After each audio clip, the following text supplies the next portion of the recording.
जय हिंद साथियों, स्वागत है आपका हमारे यूट्यूब चैनल विशाल देंगैया पर। मैं विशाल कुशवाहा आपके लिए लेके आया हूँ मूल अधिकार। यानी कि आज का हमारा टॉपिक रहेगा मूल अधिकार, यानी कि फंडामेंटल राइट्स, जो आपके आने वाले हर कंपटीशन एग्जाम में अति महत्वपूर्ण साबित होंगे। तो आगे बढ़ने से पहले अगर हमारे यूट्यूब चैनल पर पहली बार विजिट कर रहे हैं तो चैनल को सब्सक्राइब करके बेल आइकन को ऑन कर दें, जिससे आने वाले हर वीडियो को नोटिफिकेशन आपको मिल सके। तो चलिए क्लास को करते हैं स्टार्ट। भारतीय संविधान में व्यक्ति की गरिमा को सुनिश्चित करने का आश्वासन दिया गया है। संविधान के भाग 3 में अनुच्छेद 12 से 35 तक मूल अधिकारों का उल्लेख है। ये अमेरिकी संविधान से लिए गए हैं। भाग 3 को संविधान का मैग्ना कार्टा कहा जाता है। नोट: सन 1215 में इंग्लैंड के सम्राट जॉन ने लिखित रूप में अमेरिका को कुछ अधिकारों की सुरक्षा प्रदान की, जिसे अधिकार पत्र या मैग्ना कार्टा कहा गया। मूल अधिकार में 7 मौलिक अधिकारों का उल्लेख था। वर्तमान में 6 मौलिक अधिकार हैं। नोट: 44वें संविधान संशोधन द्वारा वर्ष 1978 में संपत्ति के अधिकार को समाप्त कर विधिक अधिकार बनाए दिया गया, जो कि अनुच्छेद 301 है। ये एग्जाम के हिसाब से वेरी इंपॉर्टेंट है, इसे ध्यान रखें। मूल अधिकारों की प्रकृति नकारात्मक होती है। अब देखते हैं अनुच्छेद 12।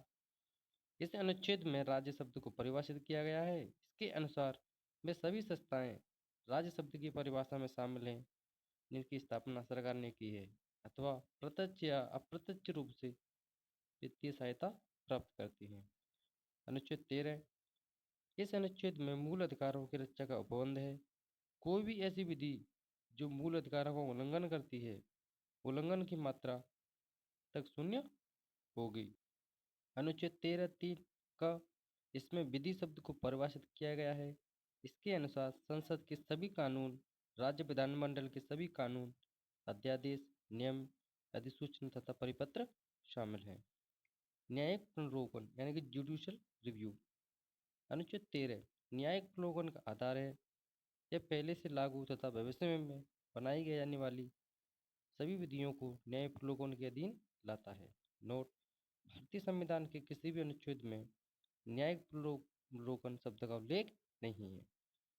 उच्चतम न्यायालय को अनुच्छेद 32 के अंतर्गत, जबकि उच्च न्यायालय को अनुच्छेद 226 के अंतर्गत मूल अधिकारों का उल्लंघन करने वाली विधियों को अवैध घोषित करने की शक्ति प्राप्त है। अब देखते हैं नेक्स्ट, समानता का अधिकार, जो कि अनुच्छेद 14 से 18 तक है। अनुच्छेद 14 विधि के समक्ष सभी समान होंगे एवं विधि के समान संरक्षण। नोट: जो विधि के समक्ष समानता है, यह अवधारणा इंग्लैंड से ली गई है। वो विधि के समान संरक्षण है, यह अवधारणा अमेरिका से ली गई है। देखते हैं नेक्स्ट, अनुच्छेद 15। राज्य किसी भी व्यक्ति के साथ धर्म, मूलवंश, जाति, लिंग एवं जन्मस्थान के आधार पर कोई भेदभाव नहीं करेगा। नोट: समाज के सभी वर्गों के लिए सभी सार्वजनिक स्थान, तालाब, कुएं इत्यादि बिना किसी भेदभाव के खुले रहेंगे। अनुच्छेद 15(3) में महिलाओं एवं बच्चों के लिए विशेष प्रावधान राज्य द्वारा किया जा सकेगा। नेक्स्ट, अनुच्छेद 15(4) में राज्य एसटी व एसटी तथा सामाजिक व शैक्षणिक दृष्टि से पिछड़े हुए लोगों के लिए आरक्षण का प्रावधान करेगा। अनुच्छेद 15(5) में राज्य एससी एसटी तथा पिछड़े हुए लोगों के लिए उच्च शिक्षण संस्थानों में आरक्षण का प्रावधान किया गया है। अनुच्छेद 15(6) 103वां संविधान अनुच्छेद 15(6) 103वां संविधान संशोधन अधिनियम 2019 द्वारा जोड़ा गया। इसके द्वारा कोई वृत्ति, उपजीविका, व्यापार या कारोबार करने के लिए या शैक्षिक संस्थाओं में प्रवेश के लिए राज्य सरकार आर्थिक रूप से कमजोर भाग की उन्नति के लिए वर्तमान आरक्षण के लिए 10% आरक्षण का प्रावधान करेगी। एग्जाम के साथ वेरी वेरी इंपॉर्टेंट अनुच्छेद 15(6). नेक्स्ट, अनुच्छेद 16 सभी व्यक्तियों को सरकारी के पदों पर नियुक्ति के समान अवसर प्राप्त होंगे। इसमें यह भी उल्लेखित है कि राज्य किसी भी व्यक्ति के साथ जाति, धर्म, मूलवंश, जन्म स्थान, निवास स्थान, लिंग तथा उद्भव के आधार पर कोई भेदभाव नहीं करेगा। 16(3) में है उल्लेखित है कि राज्य चाहे तो निवास के आधार पर भेदभाव कर सकता है।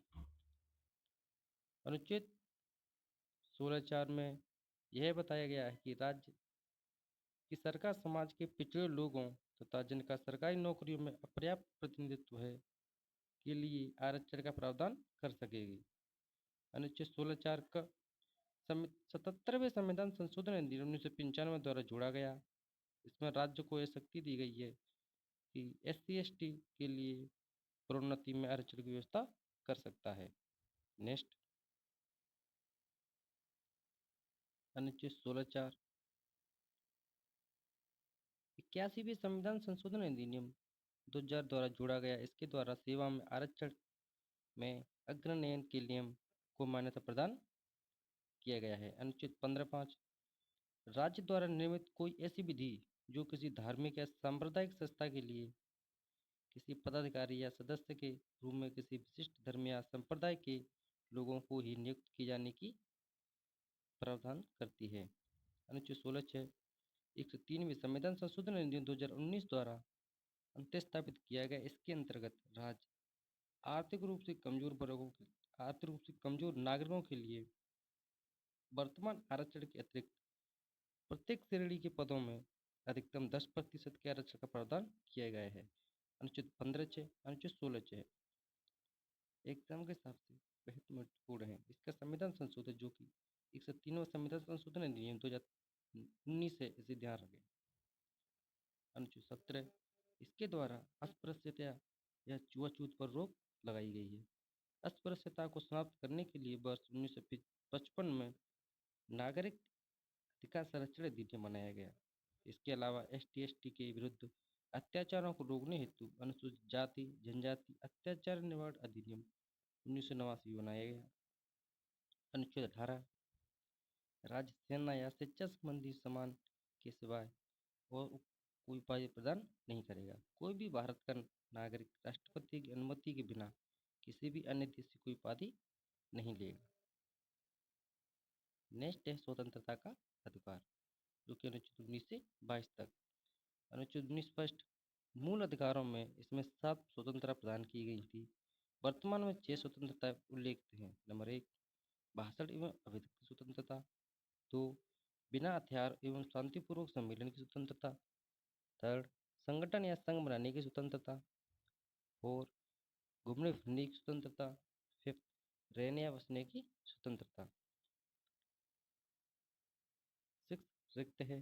7 व्यापार या वाणिज्य करने की स्वतंत्रता। 44वें संविधान संशोधन 1978 द्वारा संपत्ति अर्जित करने की स्वतंत्रता अनुच्छेद 19 फर्स्ट एफ को समाप्त कर दिया गया है। प्रेस की स्वतंत्रता तथा सूचना का अधिकार, इन दोनों को भाषण एवं अभिव्यक्ति की स्वतंत्रता का भाग माना जाता है। अनुच्छेद 20 इसके अंतर्गत 3 बातों का उल्लेख है। ए जब किसी व्यक्ति ने अपराध किया है उस व्यक्ति को उस समय के लिए कानून के तहत सजा दी जाएगी। बी एक व्यक्ति को एक अपराध के लिए सजा नहीं दी जा सकती। सी किसी भी व्यक्ति को स्वयं के विरुद्ध गवाही देने के लिए बाध्य नहीं किया जा सकता। अनुच्छेद 21 इसके तहत सभी व्यक्तियों को प्राण एवं दैहिक स्वतंत्रता का अधिकार प्राप्त है। सर्वोच्च न्यायालय ने अपने विवेक निर्णयों में इस अधिकार के अंतर्गत लगभग 60 अन्य अधिकारों को स्वीकार किया है। इनमें से कुछ उल्लेखित हैं। विदेश जाने का अधिकार, मेनका गांधी बनाम भारत संघ वर्ष 1978। नेता का अधिकार, पुट्टास्वामी केस वर्ष 2017। शुद्ध जल और वायु प्राप्त करने का अधिकार, सुभाष कुमार बनाम बिहार राज्य वर्ष 1991। चिकित्सा सहायता प्राप्त करने का अधिकार, परमानंद कटारा बनाम भारत संघ वर्ष 1989। अनुच्छेद 21 का 6 से 14 वर्ष के सभी बच्चों को अनिवार्य एवं निःशुल्क प्राथमिक शिक्षा प्राप्त करने का अधिकार होगा। 86वें संविधान संशोधन अधिनियम द्वारा वर्ष 2002 में इस अनुच्छेद को जोड़ा गया, जो कि एग्जाम के हिसाब से अति महत्वपूर्ण है। अनुच्छेद 21 अनुच्छेद 22 किसी भी व्यक्ति को गिरफ्तार करते समय जो अधिकार प्राप्त होते हैं उन अधिकारों का उल्लेख इस अनुच्छेद में है। फर्स्ट प्रत्येक व्यक्ति को अपनी गिरफ्तारी के कारणों को जानने का अधिकार है। उसे वकील की सहायता प्राप्त करने का अधिकार है। उसे 24 घंटे के भीतर मजिस्ट्रेट के समक्ष उपस्थित होने का अधिकार है। नोट: अनुच्छेद 22 में यह भी उल्लेखित है कि किसी व्यक्ति को निरोधक कानून के तहत गिरफ्तार किया जाता है तो उसे सभी अधिकार प्राप्त नहीं होंगे। नेक्स्ट है शोषण के विरुद्ध अधिकार, अनुच्छेद 30/24। अनुच्छेद 30, इसके तहत बिगाड़ प्रथा तथा मानव व्यापार पर रोक लगाई गई है। अनुच्छेद 23 में यह उल्लेखित है कि सरकार चाहे तो राष्ट्रहित में लोगों से काम करवा सकती है। अनुच्छेद 24, इसके तहत यह प्रावधान किया गया है कि वर्ष 14 वर्ष से कम आयु के बच्चों से किसी भी खतरनाक कारखाने में किसी प्रकार का कोई कार्य नहीं करवाया जाएगा। शोषण के विरुद्ध अधिकार भी महत्वपूर्ण है, इसे भी दुष्ट है जरूर दें। नेक्स्ट, धार्मिक स्वतंत्रता का अधिकार, अनुच्छेद 25 से 28। अनुच्छेद 25, इस अनुच्छेद के अंतर्गत सदाचार, लोक व्यवस्था तथा स्वास्थ्य के अंतर्गत रहते हुए सभी व्यक्तियों को अंतःकरण की स्वतंत्रता, अपने धर्म को मानने, उनका प्रचार व प्रसार करने तथा धर्मों के अनुरूप आचरण करने का अधिकार होगा। इस अनुच्छेद में इस बात का स्पष्ट उल्लेख है कि आर्थिक प्रलोभन या दबाव में धर्म परिवर्तन करने पर रोक लगाई जा सकती है। इसमें यह भी उल्लेखित है कि हिंदू धर्म के सभी स्थल समाज के सभी वर्गों के लिए खुले रहेंगे। इसमें यह भी उल्लेखित है कि जहाँ हिंदू का अर्थ सिख, जैन और बौद्धों से भी है। इसमें यह भी उल्लेखित है कि सिखों के द्वारा कृपाण को धारण करना धर्म के अनुरूप आचरण है। अनुच्छेद 26, सदाचार, लोक व्यवस्था तथा स्वास्थ्य के अधीन रहते हुए सभी व्यक्तियों को अपनी धार्मिक संस्थाओं को स्थापित करने, उनका प्रबंधन करने, जंगम व स्थावर संपत्ति को अर्जित करने, उन संपत्ति को प्रबंधन या उपयोग करने का अधिकार होगा। नेक्स्ट, अनुच्छेद 27, राज्य किसी भी व्यक्ति को एक धर्म को बढ़ावा देने के लिए बाध्य नहीं कर सकता। अनुच्छेद 28, किसी भी शिक्षण संस्थान में कोई धार्मिक शिक्षा नहीं दी जा सकेगी, लेकिन धार्मिक शिक्षा के उद्देश्य से स्थापित शिक्षण संस्थान में धर्म से संबंधित शिक्षा दी जा सकेगी। अनुच्छेद 28 के तहत किसी भी विद्यार्थी को बिना उसकी अनुमति के धार्मिक प्रार्थना में शामिल होने के लिए बाध्य नहीं किया जा सकता। नेक्स्ट है शिक्षा एवं संस्कृति का अधिकार, अनुच्छेद 29 व 30। अनुच्छेद 29, सभी अल्पसंख्यकों को अपनी भाषा, लिपि तथा संस्कृति को बनाए रखने का अधिकार होगा। अनुच्छेद 30, सभी अल्पसंख्यकों को अपने शिक्षण संस्थानों को स्थापित करने तथा उसका प्रबंधन करने का भी अधिकार होगा। मदरसों में दी जाने वाली इस्लामिक शिक्षा का आधार अनुच्छेद 30 में ही है। अनुच्छेद 31, संपत्ति का अधिकार, जो 44वें संविधान संशोधन अधिनियम द्वारा वर्ष 2078 में मूल अधिकारों को समाप्त कर दिया गया। संवैधानिक उपचारों का अधिकार, मोस्ट इम्पोर्टेंट अनुच्छेद 32। इसका अभिप्राय यह है कि नागरिक अधिकारों को लागू करने के लिए न्यायपालिका की शरण ली जा सकती है। नेक्स्ट, डॉक्टर अंबेडकर, इन्होंने अनुच्छेद 32 को संविधान का हृदय और आत्मा कहा है। मोस्ट इम्पोर्टेंट अनुच्छेद 32, यदि हमारे मौलिक अधिकारों का उल्लंघन होता है तो सर्वोच्च न्यायालय इन अधिकारों की रक्षा के लिए निम्नलिखित 5 याचिकाएं या रिट जारी कर सकता है। नंबर 1, बंदी प्रत्यक्षीकरण। इसका अर्थ है सशरीर उपस्थित करना है।